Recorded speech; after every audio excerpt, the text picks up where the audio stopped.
A collection of presidents are gathered in a small Missouri town. How they got there and what brought them together? Well, it was a paintbrush and the 1904 World's Fair. Well, this is a building that was built by my grandfather from materials from the 1904 World's Fair.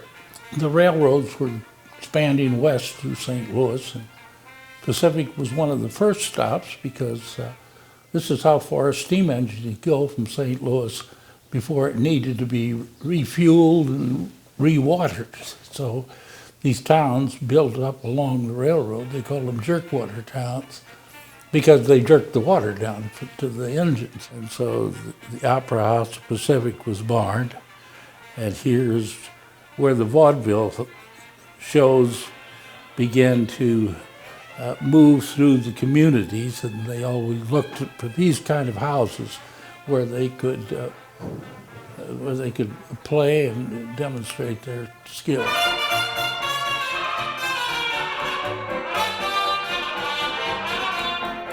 This is called the President's Room, and it has all the modern presidents in it, from Teddy Roosevelt on to President Clinton. Joe, the artist, died after the Clinton administration, and that ended, of course, the series of paintings, but he spent 40 years painting all the presidents, starting with President Washington all the way up to Clinton. The gentleman who painted these was your uncle? Yes, that's right.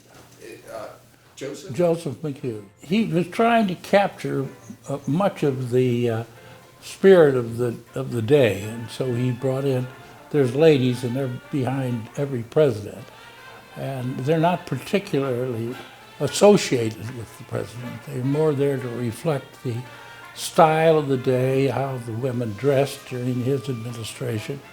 Like all of us, he was fascinated by John Fitzgerald Kennedy. I mean, he was we all were taken, I think, by the idea of Camelot and that whole story that engulfed the President Kennedy's administration. It got a lot of us at that time, young men and women, very interested in politics, and many of us got active politically because of that. And Joe was obviously no exception to that. He was very fascinated with the Kennedy administration and with the personality of John Kennedy particularly. And so he decided to paint a separate painting of John Kennedy, but in this one he was doing it as a special project, and he started painting Kennedy, which I think is one of his best paintings. And he was about 3/4 of the way finished with the painting when John Kennedy was assassinated. And he just stopped painting at that time. And so you'll notice in that painting it's partially finished. And he just said, he called it the unfinished painting because it was an unfinished administration, an unfinished young man who had great ideas for the country. Because this building is so unique in the sense that it's practically all made from materials from the 1904 World's Fair, and was really an idea that my grandfather was, and his partner, James Daly, were kind of inspired to do, because they were young men and enthusiastic entrepreneurs, and they went to the fair. They were all just overcome by the excitement of the fair.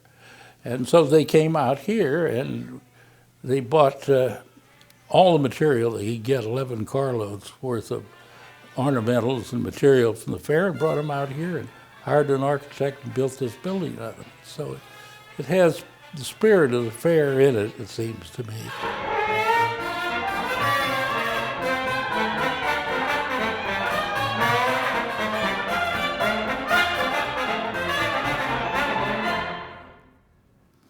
Well, that's all the time we have for right now, but be sure to join us again. I'm your host, Patrick Clark. We'll see you next time on Presidential Libraries, Museums, and more.